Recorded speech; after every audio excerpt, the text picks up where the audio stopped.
আমরা আমাদের ভিডিওতে যে প্রশ্নগুলা দিতেছি বা যে প্রশ্নগুলা আমরা আপনাদের সামনে উপস্থাপন করব, আশা করি এই প্রশ্নগুলোর ভিতরেই আপনাদের তাকামুল টেস্টের প্রশ্ন আসবে, বিশেষ করে লোড আনলোড এবং ক্লিনার ভিসার ক্ষেত্রে। তো ধৈর্য সহকারে আপনারা ভিডিওটা সম্পূর্ণ দেখবেন, কারণ আমরা সম্ভাব্য কিছু প্রশ্ন নিয়ে আমাদের ভিডিও সাজিয়েছি। আমরা টোটাল 10টা পর্বে 100টা প্রশ্ন এবং উত্তর দেব। আশা করি আপনারা যদি এই 100টা প্রশ্ন আওতাধীন করে টেস্ট দেন, ইনশাল্লাহ আপনাদের এর বাইরে থেকে কোনো প্রশ্ন আসবে না। তার কারণ হলো, বাংলাদেশে 6 বছর এবং সৌদি আরবে 3 বছর সিভিল ফোরম্যানের কাজ করেছি, শুধুমাত্র কনস্ট্রাকশন সাইটে। তো কনস্ট্রাকশন সাইটের যে রুলসগুলা এবং যে সেফটি ইকুইপমেন্টগুলো, প্রত্যেকটার সাথে আমি সুপরিচিত। তাই আমি আমার অভিজ্ঞতা থেকে সেই প্রশ্নগুলো আপনাদের সামনে তুলে ধরছি। ধৈর্য সহকারে সবাই ভিডিওটা শেষ পর্যন্ত দেখবেন। তাই আমরা কথা না বাড়িয়ে চলে যাই মূল ভিডিওতে। Subscribe to my channel. আসসালামু আলাইকুম সম্মানিত ভিউয়ার, সবাই কেমন আছেন? আশা করি ভালো আছেন। যারা বর্তমানে আমাদের বাংলাদেশের নতুন ভাইয়েরা, নতুন যাত্রী যারা সৌদি আরবে আসতেছেন বা আসতে চাচ্ছেন, আপনাদের জন্য আমরা এই ভিডিওগুলো নিয়ে আসছি। আমরা টোটাল 10টা ভিডিও দিব আপনাদেরকে। প্রত্যেকটা ভিডিওতে 10টা প্রশ্ন দেব এবং 10টা প্রশ্নের উত্তর দিব। তো সেই 10টা প্রশ্ন এভাবে 10টা করে 10টা পর্ব নিয়ে আসবো। 10টা পর্বে টোটাল 100টা প্রশ্ন এবং প্রশ্নের উত্তর নিয়ে আসবো। আশা করি আপনারা যদি এই 100টা প্রশ্ন এবং প্রশ্নের উত্তর জানা থাকে, তাহলে আপনারা তাকামুল সার্টিফিকেট নিয়ে আর কোনো টেনশন থাকবে না এবং তাকামুল সার্টিফিকেটে ফেল করার কোনো সম্ভাবনা থাকবে না। তাই আমরা এক এক করে আপনাদের সামনে এই প্রশ্নগুলো উপস্থাপন করব এবং প্রশ্নের উত্তর সহ দিয়ে দেব। আজকের ভিডিওতে আমরা 1 থেকে 10 পর্যন্ত 10টা প্রশ্ন নিয়ে আমরা আপনাদের সামনে তথ্য দেব এবং আলোচনা করব। তাহলে আমরা চলে যাই প্রথম প্রশ্নে।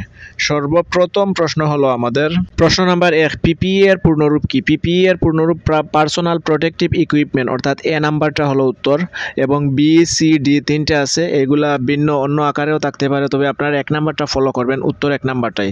2 নাম্বার প্রশ্ন হলো পিপিই ব্যবহারের মূল উদ্দেশ্য কি? এটার উত্তর হলো বি, কর্মীর নিরাপত্তা।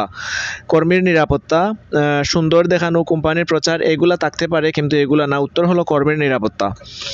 তারপর হলো আমাদের 3 নাম্বার প্রশ্ন। 3 নাম্বার প্রশ্ন হলো সেফটি শুজ কি থেকে রক্ষা করে? গরম থেকে, এ নাম্বার গরম থেকে, বি নাম্বার পায়ের আঘাত থেকে, সি নাম্বার সূর্যের আলো থেকে, ডি নাম্বার ঠান্ডা বাতাস থেকে। অর্থাৎ উত্তর বি নাম্বার, পায়ের আঘাত থেকে। ঠিক চিহ্ন দেওয়া আছে। তো তারপরে আমাদের 4 নাম্বার প্রশ্ন হলো সেফটি হেলমেট কোন দুর্ঘটনা থেকে রক্ষা করে? এ হলো আগুন, বি হলো মাথার আঘাত, সি হলো কেমিক্যাল, ডি হলো শব্দ। এটার উত্তর হবে বি, অর্থাৎ মাথার আঘাত থেকে সেফটি হেলমেট আমাদেরকে সুরক্ষা দেয় বা রক্ষা করে। তারপরে হলো 5 নাম্বার প্রশ্ন, এয়ার প্লাগ কোন কাজে ব্যবহার করা হয়? 4টা অপশন হলো, এ হলো চোখের সুরক্ষা, বি হলো কানকে শব্দ থেকে রক্ষা করা, সি হলো পা সুরক্ষা, ডি হলো হাতের সুরক্ষা। এটার উত্তর হলো বি, কানকে শব্দ থেকে রক্ষা করা। তারপর হলো আমাদের 6 নাম্বার প্রশ্ন।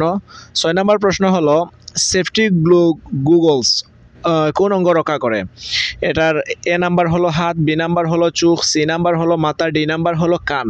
তো এটার সঠিক উত্তরটা হলো বি, অর্থাৎ চোখ। সেফটি গুগলস আমাদের চোখের সুরক্ষা দেয়। তারপর আমাদের 7 নাম্বার প্রশ্ন হলো রিফ্লেকটিভ জ্যাকেটের কাজ কি?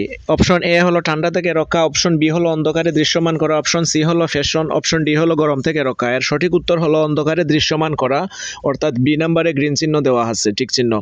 তারপর আমাদের 8 নাম্বার প্রশ্ন হলো গ্লোভস কেন ব্যবহার করা হয়? অপশন এ হাত গরম রাখার জন্য, অপশন বি হাত আঘাত থেকে রক্ষা করার জন্য, অপশন সি ফ্যাশনের জন্য, অপশন ডি হাত পরিষ্কার রাখার জন্য। এটার উত্তর হলো বি, হাতের আঘাত থেকে রক্ষা করার জন্য। তারপর আমাদের 9 নাম্বার প্রশ্ন হলো পিপিই ব্যবহার না করলে কি হতে পারে? অপশন এ হলো কিছুই না, অপশন বি হলো গুরুতর দুর্ঘটনা, অপশন সি হলো বেতন কেটে নেওয়া, অপশন ডি হলো সুপারভাইজারকে খুশি করা। এটার উত্তর হলো অপশন বি, অর্থাৎ গুরুতর দুর্ঘটনা থেকে রক্ষা করা। তারপর আমাদের 10 নাম্বার প্রশ্ন হলো সাইটে প্রবেশের আগে কি পড়তে হবে? Option A jacket, option B PPE, option C জুতা, অপশন ডি মোবাইল। অর্থাৎ উত্তর হলো অপশন বি পিপিই। সাইটে ঢোকার আগে আমাদেরকে পিপিই পড়তে হবে। তো এই ছিল আজকের পর্বের 10টা প্রশ্ন। যদি এই 10টা প্রশ্ন নিয়ে আপনাদের কোনো প্রশ্ন থাকে, আপনারা আমাদের ভিডিওতে কমেন্ট করবেন। আমরা আপনাদের কমেন্টের যথাযথ উত্তর দেওয়ার চেষ্টা করব এবং পরবর্তী পর্বে আমরা আরও 10টা প্রশ্ন নিয়ে আসব, অর্থাৎ 11 নাম্বার থেকে 20 নাম্বার প্রশ্ন।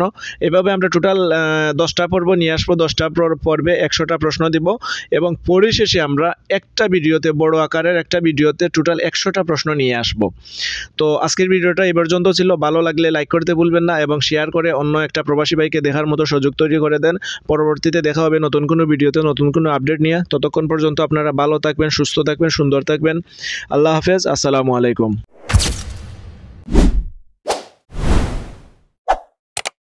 Subscribe to my channel.